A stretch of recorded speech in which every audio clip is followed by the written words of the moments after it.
இருபையினானது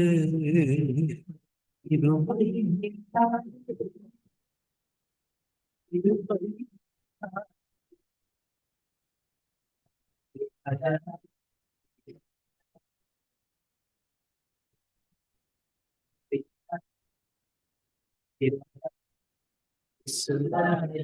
வாழ்நாளெல்லாம் நன்றி ராஜா.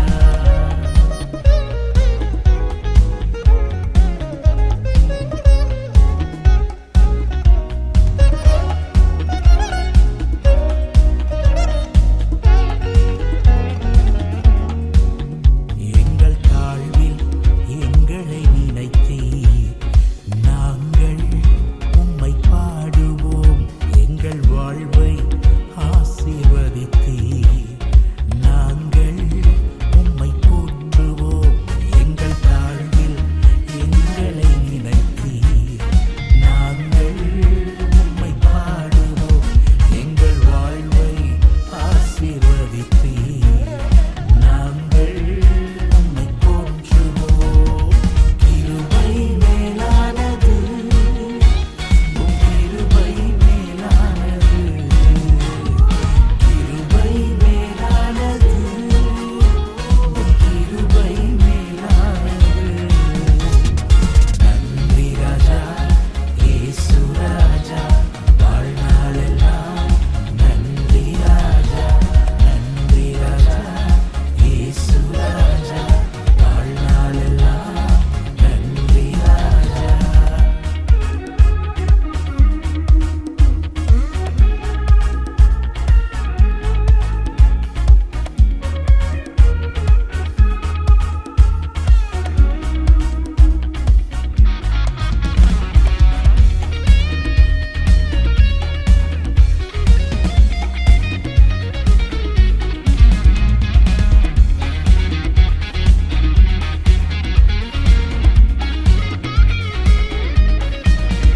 எங்கள் ஜெபத்தை தள்ளவில்லை, கிருபையை விலக்கவில்லை. எங்கள் மீது உமது அன்போ என்றும் மாறவில்லை. எங்கள் ஜெபத்தை தள்ளவில்லை, உம் கிருபையை விலக்கவில்லை. எங்கள் மீது உமது அன்போ கொஞ்சமும் மாறவில்லை.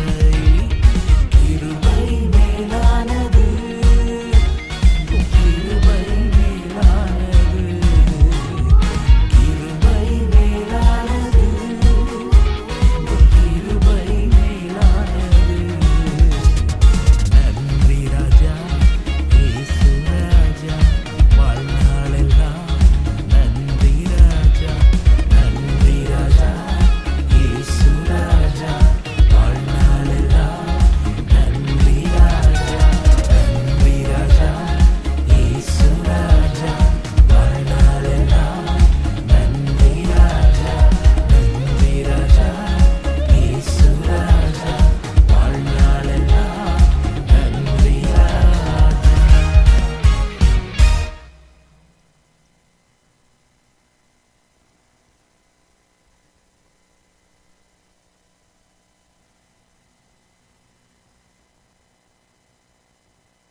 தானே அந்த வார்த்தை தேவன்தானே, அகிலமாளும் வார்த்தையது, ஜீவனுள்ள வார்த்தையது.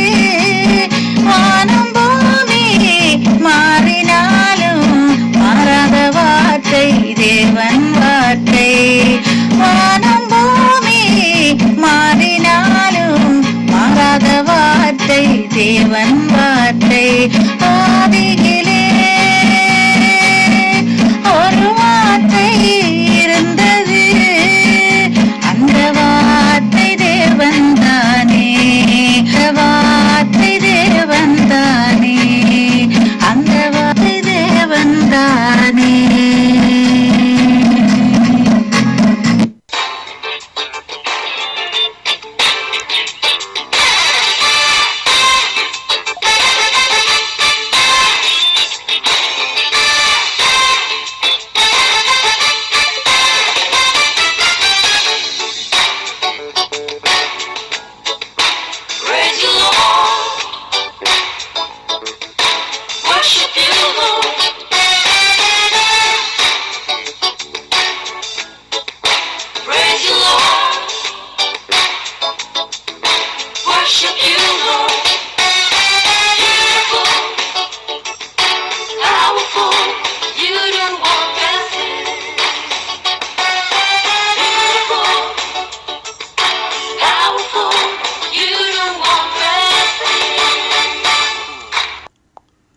நீங்கள் இணைந்திருப்பது சங்கமம் வானொலி, destiny in Jesus Christ, Tamil கிறிஸ்தவ வானொலி, கனேடிய மண்ணிலிருந்து ஒலிபரப்பாகிறது.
சாமுவேல் 19ஆம் அதிகாரம்.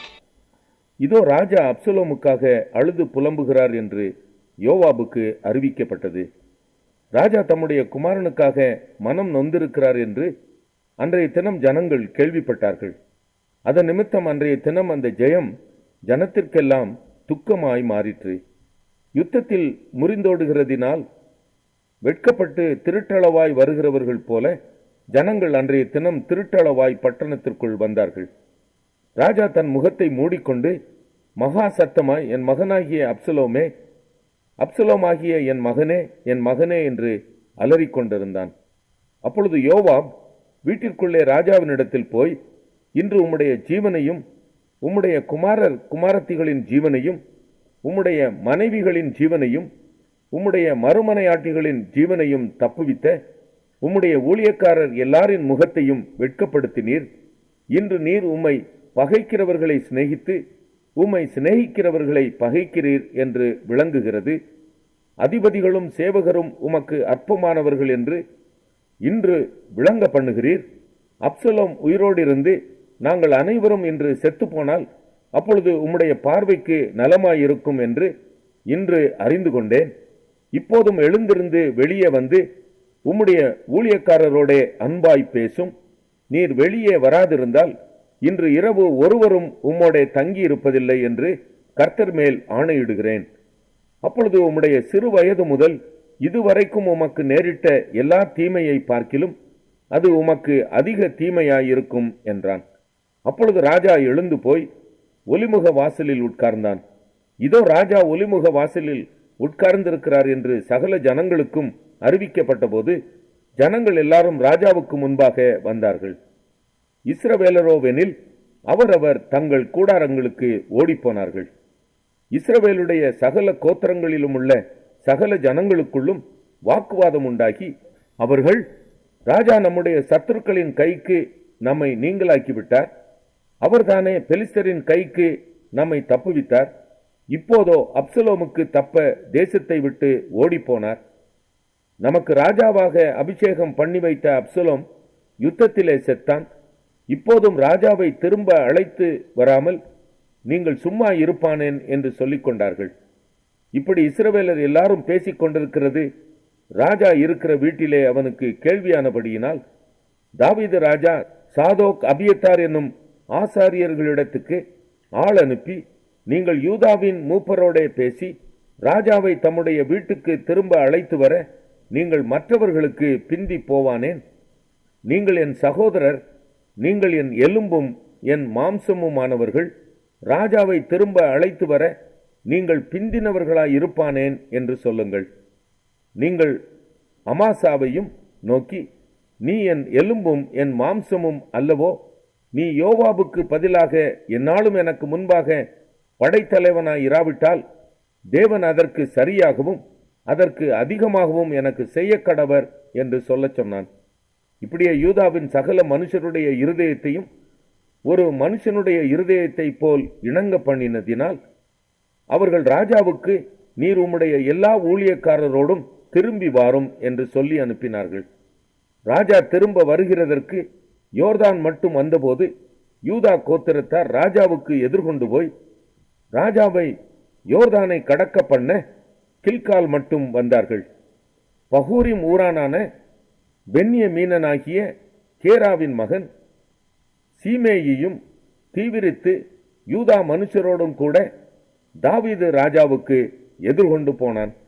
அவனோட பென்யமின் மனுஷர் 1000 பேரும் சவுலின் வீட்டு வேலைக்காரனாகிய சீபாவும் அவனோட கூட அவனுடைய 15 குமாரரும் அவனுடைய 20 வேலைக்காரரும் இருந்தார்கள்.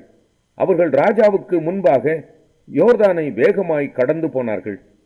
அவர்கள் ராஜாவின் வீட்டாரை இக்கரைப்படுத்தவும் அவன் விரும்பும் காரியத்துக்கு உதவவும் ஒரு படகு இக்கரையிலே வந்தது. அப்பொழுது கேராவின் குமாரனாகிய சீமேயி யோர்தானை கடக்கப் போகிற ராஜாவுக்கு முன்பாக தாழ விழுந்து ராஜாவை நோக்கி, என் ஆண்டவன் என் அக்கிரமத்தை என் மேல் சுமத்தாமலும் ராஜாவாகிய என் ஆண்டவன் எருசலேமிலிருந்து புறப்பட்டு வருகிற நாளிலே உமது அடியான் செய்த துரோகத்தை ராஜா நினைக்காமலும் தமது மனதில் வைக்காமலும் இருப்பாராக. உமது அடியானாகிய நான் பாவம் செய்தேன் என்று அறிந்திருக்கிறேன். இப்போதும் இதோ ராஜாவாகிய என் ஆண்டவனுக்கு எதிர்கொண்டு வர யோசேப்பு வீட்டார் அனைவருக்கும் நான் இன்று முந்திக் கொண்டேன் என்றான். அப்பொழுது செருயாவின் குமாரனாகிய அபிசாய் பிரதியுத்தரமாக, கர்த்தர் அபிஷேகம் பண்ணினவரை சீமேயி தூஷித்தபடியினால் அவனை அதற்காக கொல்ல வேண்டாமா என்றான். அதற்கு தாவீது, செருயாவின் குமாரரே, இன்று நீங்கள் எனக்கு சத்துருக்களாகிறதற்கு எனக்கும் உங்களுக்கும் என்ன? இன்று இஸ்ரவேலில் ஒருவன் கொல்லப்படலாமா? இன்று நான் இஸ்ரவேலின் மேல் ராஜாவானேன் என்று எனக்கு தெரியாதா என்று சொல்லி ராஜா சீமேயியை பார்த்து, நீ சாவதில்லை என்று அவனுக்கு ஆணையிட்டான். சவுலின் குமாரனாகிய மேவிபோசேத்தும் ராஜாவுக்கு எதிர்கொண்டு வந்தான். ராஜா போன நாள் முதல் அவன் சமாதானத்தோட திரும்பி வருகிற நாள் மட்டும் அவன் தன் கால்களை சுத்தம் பண்ணவும் இல்லை, தன் தாடியை சவரம் பண்ணவும் இல்லை, தன் வஸ்திரங்களை வெளுக்கவும் இல்லை. அவன் எருசலேமிலிருந்து ராஜாவுக்கு எதிர்கொண்டு வருகிற போது ராஜா அவனை பார்த்து, மேவிபோசேத்தே, நீ என்னோடு கூட வராமல் போனது என்ன என்று கேட்டான். அதற்கு அவன், ராஜாவாகிய என் ஆண்டவனே, என் வேலைக்காரன் என்னை மோசம் போக்கினான். உமது அடியானாகிய நான் முடவனானபடியினால் ஒரு கழுதையின் மேல் சேணம் வைத்து அதன் மேல் ஏறி ராஜாவோடே கூட போகிறேன் என்று அடியேன் சொன்னேன். அவன் ராஜாவாகிய என் ஆண்டவனிடத்தில் உமது அடியான் மேல் வீண் பழி சொன்னான். ராஜாவாகிய என் ஆண்டவனோ தேவனுடைய தூதனைப் போல இருக்கிறார். உமது பார்வைக்கு நலமாய் தோன்றுகிறபடி செய்யும். ராஜாவாகிய என் ஆண்டவனுக்கு முன்பாக என் தகப்பன் வீட்டார் எல்லாரும் சாவுக்கு ஏதுவாய் இருந்தார்களே ஒழிய மற்றபடி அல்ல. ஆனாலும் உமது பந்தியிலே சாப்பிடுகிறவர்களோட உமது அடியேனை வைத்தீர். இன்னும் நான் ராஜாவினிடத்தில் முறையிட இனி எனக்கு என்ன நியாயம் இருக்கிறது என்றான். அப்பொழுது ராஜா அவனை பார்த்து, உன் காரியத்தை குறித்து அதிகமாய் பேசுவானேன். நீயும் சீபாவும் நிலத்தை பங்கிட்டுக் கொள்ளுங்கள் என்று நான் சொல்லுகிறேன் என்றான். அதற்கு மேவிபோசேத் ராஜாவை நோக்கி, ராஜாவாகிய என் ஆண்டவன் சமாதானத்தோட தம்முடைய வீட்டிற்கு வந்திருக்கும் போது அவனே எல்லாவற்றையும் எடுத்துக்கொள்ளட்டும் என்றான். கீலேயாத்தியனாகிய பர்சிலாவும் ரோகிலீமிலிருந்து வந்து யோர்தான் மட்டும் ராஜாவை வழிவிட்டு அனுப்ப அவனோடு கூட யோர்தானின் துறை மட்டும் கடந்து வந்தான். பர்சிலா 80 வயது சென்ற கிழவனாயிருந்தான். ராஜா மக்னாயிமிலே தங்கியிருக்கு மட்டும் அவனை பராமரித்து வந்தான். அவன் மகா பெரிய மனுஷனாயிருந்தான். ராஜா பர்சிலாவை நோக்கி, நீ என்னோட கூட கடந்து வா, எருசலேமிலே உன்னை என்னிடத்தில் வைத்து பராமரிப்பேன் என்றான். பர்சிலா ராஜாவை பார்த்து, நான் ராஜாவோட கூட எருசலேமுக்கு வர நான் இன்னும் உயிரோடு இருக்கும் ஆயுசின் நாட்கள் எம்மாத்திரம்? இப்பொழுது நான் 80 வயதுள்ளவன். இனி நலமானது இன்னதென்றும் தீதானது இன்னதென்றும் எனக்கு தெரியுமோ? புசிக்கிறதும் குடிக்கிறதும் உமது அடியனுக்கு ருசிகரமாயிருக்குமோ? சங்கீதக்காரிகளுடைய சத்தத்தை இனி கேட்கக்கூடுமோ? உமது அடியனாகிய நான் இனி ராஜாவாகிய என் ஆண்டவனுக்கு பாரமாயிருக்க வேண்டியது என்ன? அடியேன் கொஞ்ச தூரம் யோர்தான் மட்டும் ராஜாவோட கூட வருவேன். அதற்கு ராஜா இவ்வளவு பெரிய உபகாரத்தை எனக்கு செய்ய வேண்டியது என்ன? நான் என் ஊரிலே மரித்து என் தாய் தகப்பன்மார் கல்லறையிலே அடக்கம் பண்ணப்படும்படிக்கு உமது அடியான் திரும்பி போகட்டும். ஆனாலும் இதோ உமது அடியானாகிய கிம்காம் ராஜாவாகிய என் ஆண்டவனோட கூட வருவான். உம்முடைய பார்வைக்கு நலமானபடி அவனுக்கு செய்யும் என்றான். அப்பொழுது ராஜா, கிம்காம் என்னோட கூட வரட்டும், உன் பார்வைக்கு நலமானபடியே நான் அவனுக்கு நடப்பித்து நீ என்னிடத்தில் வேண்டிக் கொள்வதையெல்லாம் நான் உனக்கு செய்வேன் என்றான். ஜனங்கள் எல்லாரும் யோர்தானை கடந்தபோது ராஜா பர்சிலாவை முத்தமிட்டு அவனை ஆசீர்வதித்து தானும் கடந்து போனான். அவனோ தன்னிடத்திற்கு திரும்பி போய்விட்டான். ராஜா கடந்து கில்கால் மட்டும் போனான். கிம்காம் அவனோட கூட கடந்து வந்தான். யூதா ஜனம் அனைத்தும் இஸ்ரவேலில் பாதி ஜனமும் ராஜாவை இக்கரைப்படுத்தி வந்த பின்பு இதோ இஸ்ரவேல் மனுஷர் எல்லாரும் ராஜாவினிடத்தில் வந்து ராஜாவை நோக்கி, எங்கள் சகோதரராகிய யூதா மனுஷர் திருட்டளவாய் உம்மை அழைத்து வந்து ராஜாவையும் அவர் வீட்டாரையும் அவரோட கூட இருக்கிற தாவீதின் மனுஷர் அனைவரையும் யோர்தானை கடக்க பண்ணினது என்ன என்றார்கள். அப்பொழுது யூதா மனுஷர் எல்லாரும் இஸ்ரவேல் மனுஷருக்கு பிரதியுத்தரமாக, ராஜா எங்களை சேர்ந்தவரானபடியினால் இதை செய்தோம். இதற்காக நீங்கள் கோபிப்பானேன்? நாங்கள் ராஜாவின் கையிலே ஏதாகிலும் வாங்கி தின்றோமோ? எங்களுக்கு வெகுமானம் கொடுக்கப்பட்டதோ என்றார்கள்.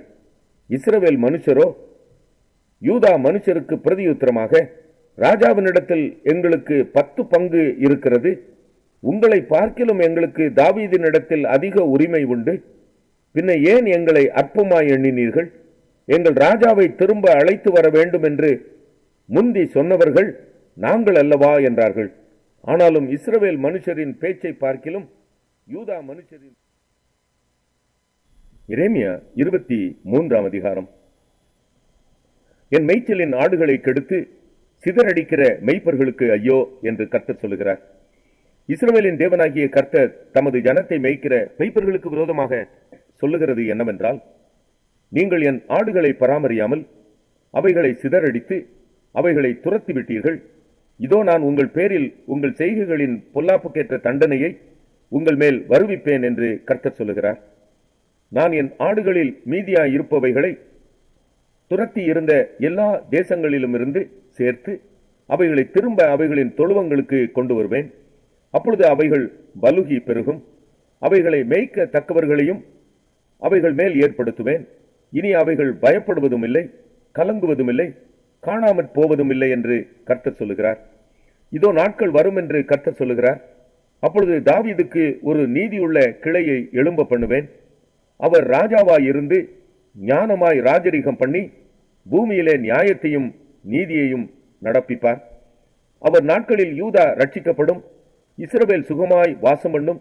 அவருக்கு இடும் நாமம் நமது நீதியாய் இருக்கிற கர்த்தர் என்பதே. ஆதலால் இதோ நாட்கள் வரும், அப்பொழுது இஸ்ரவேல் புத்திரரை எகிப்து தேசத்திலிருந்து அழைத்து கொண்டு வந்த கர்த்தருடைய ஜீவனை கொண்டு சத்தியம் பண்ணாமல் இஸ்ரவேல் வீட்டின் சந்ததியாரை தங்கள் சுய தேசத்தில் குடியிருக்கும்படிக்கு வட தேசத்திலும் நான் அவர்களை துரத்தி இருந்த எல்லா தேசங்களிலும் இருந்து அழைத்து வழி நடத்தி கொண்டு வந்த கர்த்தருடைய ஜீவனை கொண்டு சத்தியம் பண்ணுவார்கள் என்று கர்த்தர் சொல்லுகிறார். தீர்க்கதரிசிகளின் நிமித்தம் என் இருதயம் என் உள்ளத்திலே நொறுங்கி இருக்கிறது, என் எலும்புகள் எல்லாம் அதிருகிறது. கர்த்தர் நிமித்தமும் அவருடைய பரிசுத்த வார்த்தைகளின் நிமித்தமும் நான் வெறித்திருக்கிற மனுஷனைப் போலவும் மதுபானம் மேற்கொண்டவனைப் போலவும் இருக்கிறேன். தேசம் விபசாரக்காரரால் நிறைந்திருக்கிறது, தேசம் சாபத்தினால் துக்கிக்கிறது. வனாந்தரத்தின் மேய்ச்சல்கள் வாடி போகிறது, அவர்கள் ஓட்டம் பொல்லாதது, அவர்கள் பெலன் அநியாயமாயிருக்கிறது. தீர்க்கதரிசியும் ஆசாரியனும் மாயக்காரராய் இருக்கிறார்கள், என் ஆலயத்திலும் அவர்களுடைய பொல்லாப்பை கண்டேன் என்று கர்த்தர் சொல்லுகிறார். ஆதலால் அவர்கள் வழி அவர்களுக்கு இருட்டிலே சறுக்கலான வழியாயிருக்கும், துரத்துண்டு அதிலே விழுவார்கள். அவர்கள் விசாரிக்கப்படும் வருஷத்திலே அவர்கள் மேல் பொல்லாப்பை வரப்பண்ணுவேன் என்று கர்த்தர் சொல்லுகிறார். சமாரியாவின் தீர்க்கதரிசிகளிலோ மதிகேட்டை கண்டேன். பாகாலை கொண்டு தீர்க்க தரிசனம் சொல்லி இஸ்ரவேல் என்னும் என் ஜனத்தை மோசம் போக்கினார்கள். எருசலேமின் தீர்க்கதரிசிகளிலும் திடுக்கிடத்தக்க காரியத்தை காண்கிறேன். விபசாரம் பண்ணி வஞ்சகமாய் நடந்து ஒருவனும் தன் பொல்லாப்பை விட்டு திரும்பாதபடிக்கு பொல்லாதவர்களின் கைகளை திடப்படுத்துகிறார்கள். அவர்கள் எல்லாரும் எனக்கு சோதோமை போலும் அதன் குடிகள் கொமோராவை போலும் இருக்கிறார்கள். ஆதலால் சேனைகளின் கர்த்தர் தீர்க்கதரிசிகளை குறித்து, இதோ நான் அவர்களுக்கு புசிக்க எட்டியையும் குடிக்க பிச்சு கலந்த தண்ணீரையும் கொடுப்பேன். எருசலேமின் தீர்க்கதரிசிகளிலிருந்து மாயமானது தேசமெங்கும் பரம்பிற்றே என்று சொல்லுகிறார். உங்களுக்கு தீர்க்க தரிசனம் சொல்லுகிற தீர்க்கதரிசிகளின் வார்த்தைகளை கேளாதிருங்கள். அவர்கள் உங்களை வீண் பெருமை கொள்ளும்படி செய்கிறார்கள். கர்த்தருடைய வாக்கை அல்ல, தாங்கள் யூகித்த தரிசனத்தை சொல்லுகிறார்கள் என்று சேனைகளின் கர்த்தர் சொல்லுகிறார். அவர்கள் என்னை அசட்டை பண்ணுகிறவர்களை நோக்கி, உங்களுக்கு சமாதானம் இருக்கும் என்று கர்த்தர் சொன்னார் என்று சொல்லுகிறதும் அல்லாமல், தங்கள் இருதயத்தின் கடினத்திலே நடக்கிற யாவரையும் நோக்கி, உங்கள் மேல் பொல்லாப்பு வராதென்றும் சொல்லுகிறார்கள். கர்த்தருடைய ஆலோசனையில் கூட நின்று அவருடைய வார்த்தையை கேட்டறிந்தவன் யார்? அவருடைய வார்த்தையை கவனித்து கேட்டவன் யார்? இதோ கர்த்தருடைய பெருங்காற்றாகிய கொடிய புசல் புறப்பட்டது. அது துன்மார்க்கருடைய தலையின் மேல் உக்கிரமாய் மோதும். கர்த்தர் தம்முடைய இருதயத்தின் நினைவுகளை நடப்பித்து நிறைவேற்றும் அளவும் அவருடைய கோபம் தணியாது. கடைசி நாட்களில் அதை நன்றாய் உணர்வீர்கள். அந்த தீர்க்கதரிசிகளை நான் அனுப்பாதிருந்தும் அவர்கள் ஓடினார்கள். அவர்களோட நான் பேசாதிருந்தும் அவர்கள் தீர்க்க தரிசனம் சொன்னார்கள். அவர்கள் என் ஆலோசனையிலே நிலைத்திருந்தார்களே ஆகில், அப்பொழுது அவர்கள் என் வார்த்தைகளை ஜனங்களுக்கு தெரிவித்து அவர்களை தங்கள் பொல்லாத வழிகளையும் தங்கள் செய்கைகளின் பொல்லாப்பையும் விட்டு திருப்புவார்கள். நான் சமீபத்திற்கு மாத்திரமா தேவன், தூரத்திற்கும் தேவன் அல்லவோ என்று கர்த்தர் சொல்லுகிறார். யாவனாகிலும் தன்னை நான் காணாதபடிக்கு மறைவிடங்களில் ஒளித்துக் கொள்ளக்கூடுமோ என்று கர்த்தர் சொல்லுகிறார். நான் வானத்தையும் பூமியையும் நிரப்புகிறவர் அல்லவோ என்று கர்த்தர் சொல்லுகிறார். சொப்பனம் கண்டேன், சொப்பனம் கண்டேன் என்று என் நாமத்தை சொல்லி பொய் தீர்க்க தரிசனம் உரைக்கிற தீர்க்கதரிசிகள் சொல்லுகிறதை கேட்டேன். எதுவரைக்கும் இப்படி இருக்கும்? பொய் தீர்க்க தரிசனம் சொல்லுகிற தீர்க்கதரிசிகளின் இருதயத்தில் ஏதாகிலும் உண்டோ? இவர்கள் தங்கள் இருதயத்தின் வஞ்சகத்தையே தீர்க்க தரிசனமாக சொல்லுகிறவர்கள். என் ஜனத்தின் பிதாக்கள் பாகாலின் நிமித்தம் என் நாமத்தை மறந்தது போல, இவர்கள் தங்கள் அயலாருக்கு விவரிக்கிற தங்கள் சொப்பனங்களினாலே என் நாமத்தை அவர்கள் மறக்கும்படி செய்ய பார்க்கிறார்கள். சொப்பனம் கண்ட தீர்க்கதரிசி சொப்பனத்தை விவரிப்பானாக. என் வார்த்தை உள்ளவனோ என் வார்த்தையை உண்மையாய் சொல்வானாக. கோதுமைக்கு முன் பதர் எம்மாத்திரம் என்று கர்த்தர் சொல்லுகிறார். என் வார்த்தை அக்கினியைப் போலும் கண்மலையை நொறுக்கும் சமட்டியைப் போலும் இருக்கிறதல்லவோ என்று கர்த்தர் சொல்லுகிறார். ஆகையால் இதோ, ஒவ்வொருவராய் தன் தன் அயலாரிடத்தில் என் வார்த்தையை திருட்டுத்தனமாய் எடுக்கிற தீர்க்கதரிசிகளுக்கு நான் விரோதி என்று கர்த்தர் சொல்லுகிறார். இதோ, தங்கள் நாவின் சொல்லையே வழங்கி அவர் அதை உரைத்தார் என்று சொல்லுகிற தீர்க்கதரிசிகளுக்கு நான் விரோதி என்று கர்த்தர் சொல்லுகிறார். இதோ, பொய் சொப்பனங்களை தீர்க்க தரிசனமாய் சொல்லி அவைகளை விவரித்து என் ஜனத்தை தங்கள் பொய்களினாலும் தங்கள் வீம்புகளினாலும் மோசம் போக்குகிறவர்களுக்கு நான் விரோதி என்று கர்த்தர் சொல்லுகிறார். நான் அவர்களை அனுப்பினதும் இல்லை, அவர்களுக்கு கற்பித்ததும் இல்லை, அவர்கள் இந்த ஜனத்துக்கு ஒரு பிரயோஜனமாய் இருப்பதும் இல்லை என்று கர்த்தர் சொல்லுகிறார். கர்த்தராலே சுமரும் பாரம் என்னவென்று இந்த ஜனமாகிலும் ஒரு தீர்க்கதரிசியாகிலும் ஒரு ஆசாரியனாகிலும் உன்னை கேட்டால், உங்களை தள்ளிவிடுவேன் என்பதே பாரம் என்று நீ அவர்களுடனே சொல்ல வேண்டும். கர்த்தரால் சுமரும் பாரம் என்று சொல்லுகிற தீர்க்கதரிசியாகிலும் ஆசாரியனாகிலும் ஜனமாகிலும் சரி, அப்படி சொல்லுகிற மனுஷனையும் அவன் வீட்டாரையும் தண்டிப்பேன் என்று கர்த்தர் சொல்லுகிறார். கர்த்தர் என்ன மறு உத்தரவு கொடுத்தார்? கர்த்தர் என்ன சொன்னார் என்று நீங்கள் அவரவர் தங்கள் அயலானையும் அவரவர் தங்கள் சகோதரனையும் கேட்பீர்களாக. ஆனால் கர்த்தரால் சுமரும் பாரம் என்கிற சொல்லை இனி வழங்காதிருப்பீர்களாக. அவனவன் வார்த்தையே அவனவனுக்கு பாரமாயிருக்கும். அதேனென்றால் நமது தேவனாகிய சேனைகளின் கர்த்தர் என்கிற ஜீவனுள்ள தேவனுடைய வார்த்தைகளை புரட்டுகிறீர்கள். கர்த்தர் உனக்கு என்ன மறு உத்தரவு கொடுத்தார்? கர்த்தர் என்ன சொன்னார் என்று நீ தீர்க்கதரிசியை கேட்பாயாக. நீங்களோ வெனில் கர்த்தரால் சுமரும் பாரம் என்று சொல்லுகிறபடியினாலே கர்த்தரின் பாரம் என்று சொல்லாதிருங்கள் என்று நான் உங்களுக்கு சொல்லி அனுப்பியும் நீங்கள் இந்த வார்த்தையை கர்த்தரின் பாரம் என்று சொல்லுகிறீர்களே. ஆதலால் இதோ, நான் உங்களை மறக்கவே மறந்து உங்களையும் நான் உங்களுக்கும் உங்கள் பிதாக்களுக்கும் கொடுத்த நகரத்தையும் எனக்கு முன்பாக இராதபடிக்கு கைவிட்டு மறக்கப்படாத நித்திய நிந்தையையும் நித்திய இலச்சையையும் உங்கள் மேல் வரப்பண்ணுவேன். ரோமர் 10ஆம் அதிகாரம். சகோதரரே, இஸ்ரவேலர் ரட்சிக்கப்பட வேண்டும் என்பதே என் இருதயத்தின் விருப்பமும் நான் தேவனை நோக்கி செய்யும் விண்ணப்பமுமாய் இருக்கிறது. தேவனை பற்றி அவர்களுக்கு வைராக்கியம் உண்டென்று அவர்களை குறித்து சாட்சி சொல்லுகிறேன். ஆகிலும் அது அறிவுக்கேற்ற வைராக்கியம் அல்ல. எப்படி என்றால், அவர்கள் தேவ நீதியை அறியாமல் தங்கள் சுய நீதியை நிலைநிறுத்த தேடுகிறபடியால் தேவ நீதிக்கு கீழ்ப்படியாதிருக்கிறார்கள். விசுவாசிக்கிற எவனுக்கும் நீதி உண்டாகும்படியாக கிறிஸ்து நியாயப்பிரமாணத்தின் முடிவாய் இருக்கிறார். மோசே நியாயப்பிரமாணத்தினாலாகும் நீதியை குறித்து, இவைகளை செய்கிற மனுஷன் இவைகளால் பிழைப்பான் என்று எழுதியிருக்கிறான். விசுவாசத்தினாலாகும் நீதியானது கிறிஸ்துவை இறங்கி வர பண்ணும்படி பரலோகத்துக்கு ஏறுகிறவன் யார்? அல்லது கிறிஸ்துவை மரித்தோரிலிருந்து ஏறி வர பண்ணும்படி பாதாளத்துக்கு இறங்குகிறவன் யார் என்று உன் உள்ளத்திலே சொல்லாதிருப்பாயாக என்று சொல்லுகிறதுமன்றி, இந்த வார்த்தை உனக்கு சமீபமாய் உன் வாயிலும் உன் இருதயத்திலும் இருக்கிறது என்றும் சொல்லுகிறது. இந்த வார்த்தை நாங்கள் பிரசங்கிக்கிற விசுவாசத்தின் வார்த்தையே. என்னவென்றால், கர்த்தராகிய இயேசுவை நீ உன் வாயினாலே அறிக்கையிட்டு தேவன் அவரை மரித்தோரிலிருந்து எழுப்பினார் என்று உன் இருதயத்திலே விசுவாசித்தால் இரட்சிக்கப்படுவாய். நீதியுண்டாக இருதயத்திலே விசுவாசிக்கப்படும், இரட்சிப்புண்டாக வாயினாலே அறிக்கை பண்ணப்படும். அவரை விசுவாசிக்கிறவன் எவனோ அவன் வெட்கப்படுவதில்லை என்று வேதம் சொல்லுகிறது. யூதன் என்றும் கிரேக்கன் என்றும் வித்தியாசமே இல்லை. எல்லாருக்கும் கர்த்தரானவர் தம்மை தொழுது கொள்ளுகிற யாவருக்கும் ஐஸ்வர்ய சம்மன்னராய் இருக்கிறார். ஆதலால் கர்த்தருடைய நாமத்தை தொழுது கொள்ளுகிற எவனும் ரட்சிக்கப்படுவான். அவரை விசுவாசியாதவர்கள் எப்படி அவரை தொழுது கொள்வார்கள்? அவரை குறித்து கேள்விப்படாதவர்கள் எப்படி விசுவாசிப்பார்கள்? பிரசங்கிக்கிறவன் இல்லாவிட்டால் எப்படி கேள்விப்படுவார்கள்? அனுப்பப்படாவிட்டால் எப்படி பிரசங்கிப்பார்கள்?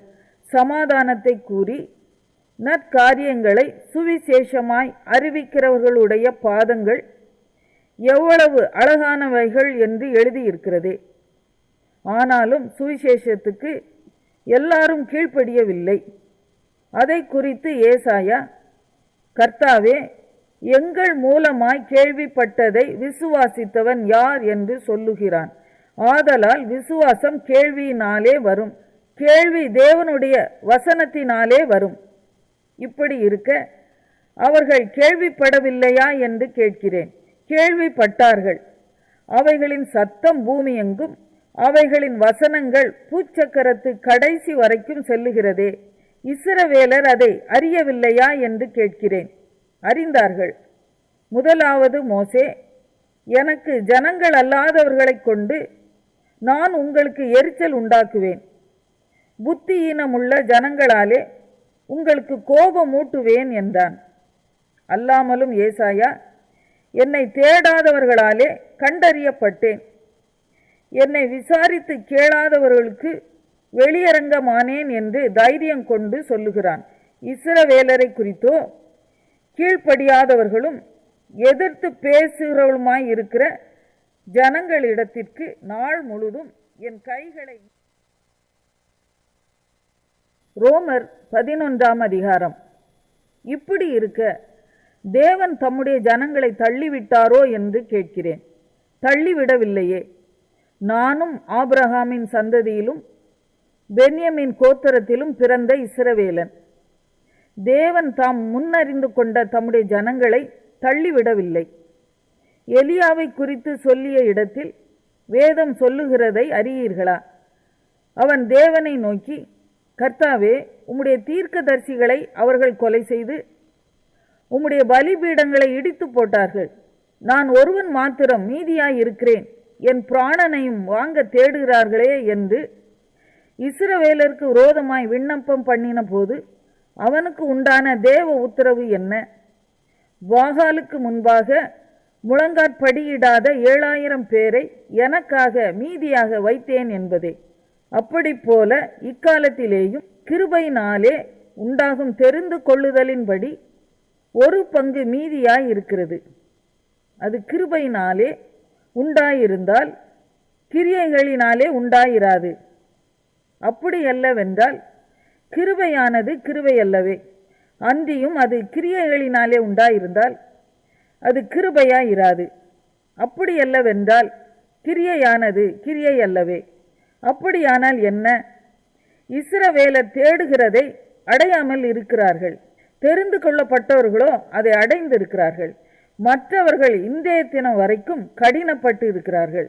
கன நித்திரையின் ஆவியையும் காணாதிருக்கிற கண்களையும் கேளாதிருக்கிற காதுகளையும் தேவன் அவர்களுக்கு கொடுத்தார் என்று எழுதியிருக்கிறபடி ஆயிற்று. அன்றியும் அவர்களுடைய பந்தி அவர்களுக்கு சுருக்கும், கண்ணியும் இடறுதற்கான கல்லும் பதிலுக்கு பதில் அளித்தலுமாக கடவது. காணாதபடிக்கு அவர்களுடைய கண்கள் அந்தகாரப்பட கடவது. அவர்களுடைய முதுகை எப்போதும் குனிய பண்ணும் என்று தாவீதும் சொல்லி இருக்கிறான். இப்படி இருக்க விழுந்து போகும் படிக்கா இடறினார்கள் என்று கேட்கிறேன். அப்படி அல்லவே. அவர்களுக்குள்ளே வைராக்கியத்தை எழுப்பத்தக்கதாக அவர்களுடைய தவறுதலினாலே புறஜாதிகளுக்கு ரட்சிப்பு கிடைத்தது. அவர்களுடைய தவறு உலகத்திற்கு ஐஸ்வர்யமும் அவர்களுடைய குறைவு புறஜாதிகளுக்கு ஐஸ்வர்யமுமாய் இருக்க அவர்களுடைய நிறைவு எவ்வளவு அதிகமாய் அப்படி இருக்கும். புறஜாதியாராகிய உங்களுடனே பேசுகிறேன். புறஜாதிகளுக்கு நான் அப்போஸ்தலனாய் இருக்கிறதினாலே என் இனத்தாருக்குள்ளே நான் வைராக்கியத்தை எழுப்பி அவர்களில் சிலரை ரட்சிக்க வேண்டுமென்று என் ஊழியத்தை மேன்மைப்படுத்துகிறேன். அவர்களை தள்ளிவிடுதல் உலகத்தை ஒப்புரவாக்குதலாயிருக்க அவர்களை அங்கீகரித்து கொள்ளுதல் என்னமாயிராது. மரித்தோரிலிருந்து ஜீவன் உண்டானது போல் இருக்கும் அல்லவோ? மேலும் முதற்பலனாகிய மாவானது பரிசுத்தமாய் இருந்தால் பிசைந்த மா முழுவதும் பரிசுத்தமாய் இருக்கும். வேறானது பரிசுத்தமாய் இருந்தால் கிளைகளும் பரிசுத்தமாய் இருக்கும். சில கிளைகள் முறித்து போடப்பட்டிருக்க காட்டொலிவ மரமாகிய நீ அவைகள் இருந்த இடத்தில் ஒட்ட வைக்கப்பட்டு ஒலிவ மரத்தின் வேருக்கும் சாரத்துக்கும் உடன் பங்காளியாய் இருந்தாயானால் நீ அந்த கிளைகளுக்கு விரோதமாய் பெருமை பாராட்டாதே. பெருமை பாராட்டுவாயானால் நீ வேரை சுமக்காமல் வேர் உன்னை சுமக்கிறதென்று நினைத்துக்கொள். நான் ஒட்ட வைக்கப்படுவதற்கு அந்த கிளைகள் முறித்து போடப்பட்டதென்று சொல்லுகிறாயே. நல்லது, அவிசுவாசத்தினாலே அவைகள் முறித்து போடப்பட்டன. நீ விசுவாசத்தினாலே நிற்கிறாய். மேட்டிமை சிந்தையாய் இராமல் பயந்திரு. சுவாப கிளைகளை தேவன் தப்ப விடாதிருக்க உன்னையும் தப்ப விட மாட்டார் என்று எச்சரிக்கையாயிரு. ஆகையால் தேவனுடைய தயவையும் கண்டிப்பையும் பார். விழுந்தவர்களிடத்திலே கண்டிப்பையும் உன்னிடத்திலே தயவையும் காண்பித்தார். அந்த தயவிலே நிலைத்திருப்பாயானால் உனக்கு தயவு கிடைக்கும். நிலைத்திராவிட்டால் நீயும் வெட்டுண்டு போவாய். அன்றியும் அவர்கள் அவிசுவாசத்திலே நிலைத்திராதிருந்தால் அவர்களும் ஒட்ட வைக்கப்படுவார்கள். அவர்களை மறுபடியும் ஒட்ட வைக்கிறதற்கு தேவன் வல்லவராய் இருக்கிறாரே. சுபாவத்தின்படி காட்டொலிவ மரத்திலிருந்து நீ வெட்டப்பட்டு சுபாவத்துக்கு விரோதமாய் நல்ல ஒலிவ மரத்திலே ஒட்ட வைக்கப்பட்டு இருந்தால் சுபாவ கிளைகளாகிய அவர்கள் தங்கள் சுய ஒலிவ மரத்திலே ஒட்ட வைக்கப்படுவது அதிக நிச்சயம் அல்லவா? மேலும் சகோதரரே, நீங்கள் உங்களையே புத்திமான்கள் என்று எண்ணாதபடிக்கு ஒரு இரகசியத்தை நீங்கள் அறிய வேண்டும் என்றிருக்கிறேன். அது என்னவெனில், புறஜாதியாருடைய நிறைவு உண்டாகும் வரைக்கும் இஸ்ரவேலரில் ஒரு பங்குக்கு கடினமான மனதுண்டாயிருக்கும். இந்த பிரகாரம் இஸ்ரவேலர் எல்லாரும் ரட்சிக்கப்படுவார்கள். மீட்கிறவர் சீயோனிலிருந்து வந்து அவபக்தியை யாக்கோபை விட்டு விலக்குவார் என்றும், நான் அவர்களுடைய பாவங்களை நீக்கும்போது இதுவே நான் அவர்களுடனே செய்யும் உடன்படிக்கை என்றும் எழுதியிருக்கிறது. சுவிசேஷத்தை குறித்து அவர்கள் உங்கள் நிமித்தம் பகைஞராய் இருக்கிறார்கள். தெரிந்து கொள்ளுதலை குறித்து அவர்கள் பிதாக்களின் நிமித்தம் அன்பு கூறப்பட்டவர்களாய் இருக்கிறார்கள். தேவனுடைய கிருபை வரங்களும் அவர்களை அழைத்த அழைப்பும் மாறாதவைகளே. ஆதலால் நீங்கள் முற்காலத்திலே தேவனுக்கு கீழ்ப்படியாதிருந்து இப்பொழுது அவர்களுடைய கீழ்ப்படியாமையினாலே இரக்கம் பெற்றிருக்கிறது போல அவர்களும் இப்பொழுது கீழ்ப்படியாமல் இருந்தும் பின்பு உங்களுக்கு கிடைத்த இரக்கத்தினாலே இரக்கம் பெறுவார்கள். எல்லார் மேலும் இரக்கமாய் இருக்கத்தக்கதாக தேவன் எல்லாரையும் கீழ்ப்படியாமைக்குள்ளே அடைத்து போட்டார். தேவனுடைய ஐஸ்வர்யம், ஞானம், அறிவு என்பவைகளின் ஆழம் எவ்வளவாய் இருக்கிறது! அவருடைய நியாய தீர்ப்புகள் அளவிடப்படாதவைகள், அவருடைய வழிகள் ஆராயப்படாதவைகள். கர்த்தருடைய சிந்தையை அறிந்தவன் யார்? அவருக்கு ஆலோசனைக்காரனாய் இருந்தவன் யார்? தனக்கு பதில் கிடைக்கும்படிக்கு முந்தி அவருக்கு ஒன்றை கொடுத்தவன் யார்? சகலமும் அவராலும் அவர் மூலமாயும் அவருக்காகவும் இருக்கிறது. அவருக்கே எந்த